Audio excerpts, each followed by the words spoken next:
Back injuries are the #1 workplace safety problem in the nation, as reported by OSHA, the Occupational Safety and Health Administration. Back injuries can be very painful, turn into long-term or lifetime disability, and expensive to diagnose and treat. Your back is the main support structure of your entire body. Along with your muscles and joints, it allows you to move, stand, sit, and bend. But your back is also a delicate, finely balanced structure that can easily be injured if it is not cared for properly. Knowing the basics of back care can make the difference between a healthy back and an aching one.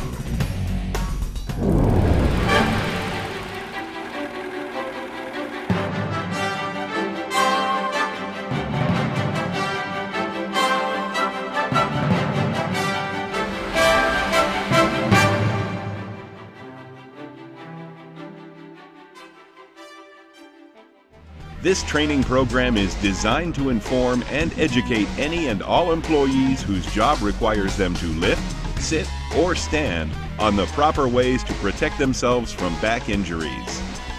This training program will instruct employees regarding the structure of the back, common back problems, proper lifting techniques, posture, and maintaining a healthy back.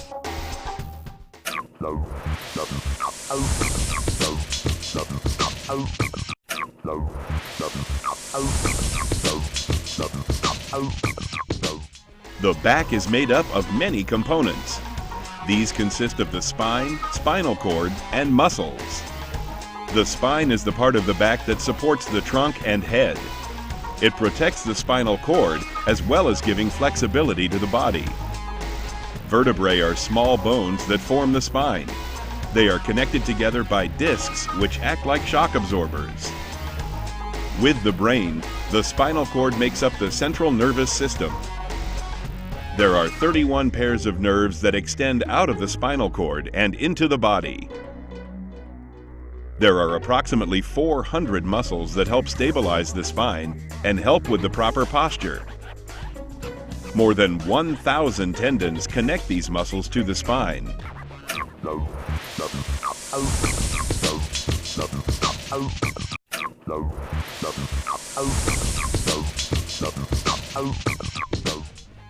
There are several injuries that can occur to the back.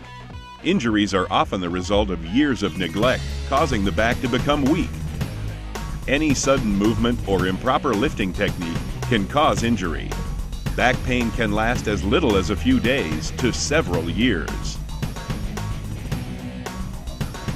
Some forms of back injuries include strains, overflexion, sprains, overextension, ruptured disc, pinched nerve, and muscle spasms. Strains are caused by overstretching, bending and lifting incorrectly, slouching, and carrying extra body weight. Strains occur when muscles in the back are overused or overstretched. A herniated or slipped disc results from repeated strains or overstraining and are usually very painful and cause lost time at work. This is when the jelly-like fluid in the disc leaks and puts pressure on the surrounding nerves of the spinal cord. The loss of fluid in the disc also allows the vertebrae to rub against each other. Overflexion is another type of back problem workers face. This is caused when you bend over too far, causing pressure on the discs in your spine. The result of this is pain and stiffness. Another form of back injury is sprains. Sprains are caused by sudden movements or twisting of the body. Sprains are usually ligament injuries because the muscles don't have time to react. These types of injuries are usually the result of accidents or falls. Overextension of the back is caused by arching backward too far and putting all of the weight of the load on the facets between the vertebrae. A ruptured disc is the tearing of the disc, releasing the jelly-like substance. Although injury to the outer covering of a disc can cause pain, often a ruptured disc by itself does not cause any discomfort. Pain occurs when pressure from the ruptured disc is put on the nerve roots or spinal cord. Another common form of back problem is the pinched nerve. A pinched nerve occurs when too much pressure is applied to a nerve by surrounding tissues.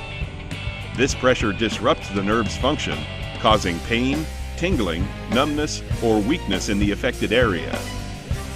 And finally, muscle spasms are another form of back problems faced by workers. Muscle spasms are involuntary contractions of a muscle, often caused by receiving too many impulses from the nerves, causing it to contract beyond capacity.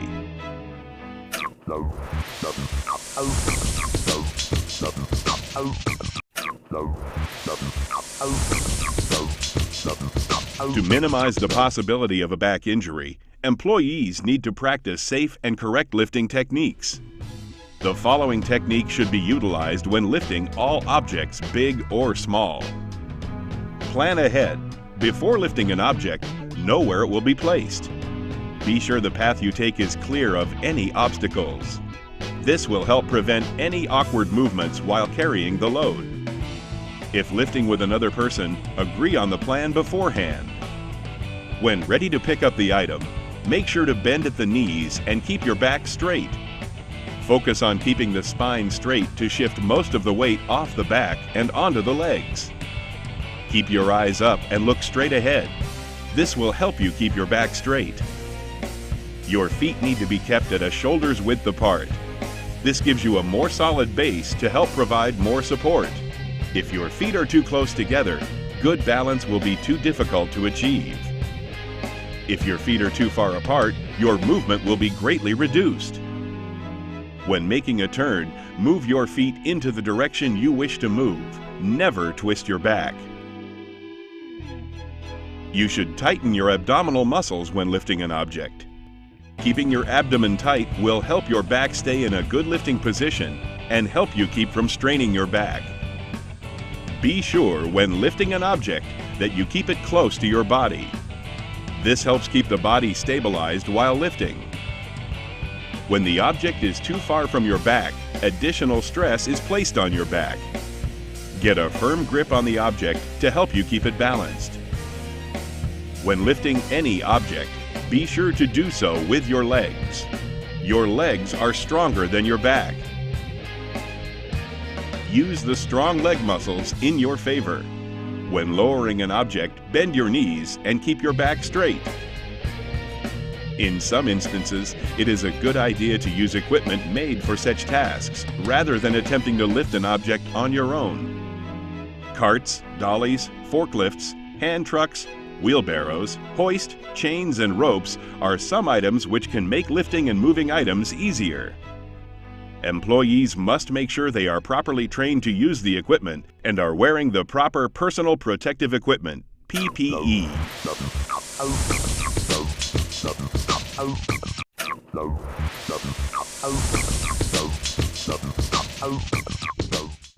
Good posture is important for a healthy back.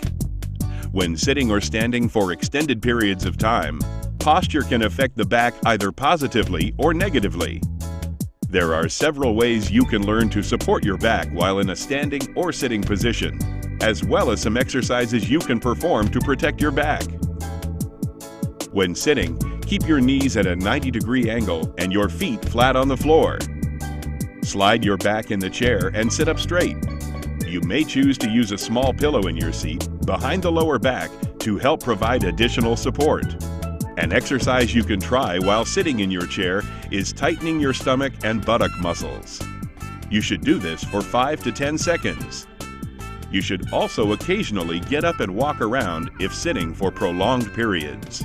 If your job requires you to do much standing, make sure not to slouch with your back bent. Keep your back straight, shifting weight from one leg to the other every few seconds. Hold your shoulders slightly back and keep your chin, abdomen, and buttocks tucked in. Shift your position frequently. Raise one foot on a stool or step when standing stationary for long periods of time.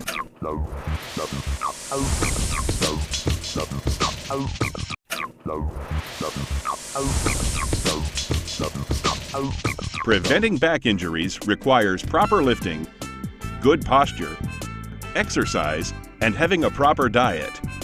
The back deteriorates with age, and it's important to do everything possible to keep your back as healthy as you can. Performing certain exercises will strengthen the back, stomach muscles, and leg muscles, increasing the chances of maintaining a healthy back for many years. Proper exercise on a daily basis will strengthen the back and increase flexibility. Shoulder shrugs are one way to stretch your upper back.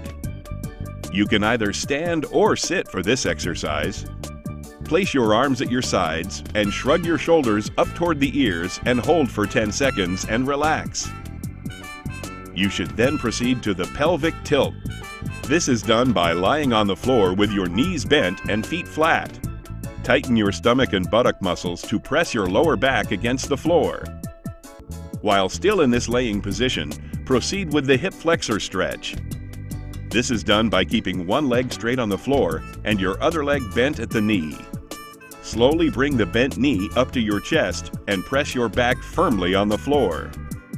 Hold this position for 5 seconds, then bring your knee back down and switch legs, repeating the process. As well as proper exercise, you need to maintain a proper healthy diet. Maintaining a proper weight reduces stress placed on your back. Choose foods that are low in sugar and high in fiber. For more information on proper diet, you should consult a medical professional or diet specialist. When lifting, you should always remember to plan ahead, bend at the knees when lifting or setting an object down, keep your feet shoulder width apart, lift the object close to your body, tighten your abdominal muscles, and to always lift with your legs. Remember to maintain good back posture, whether lifting, sitting, or standing. And it's always a good idea to stretch or exercise before work to reduce strain on your back. Only you can prevent the most common causes of backaches. The result is freedom from back pain and a stronger, healthier back.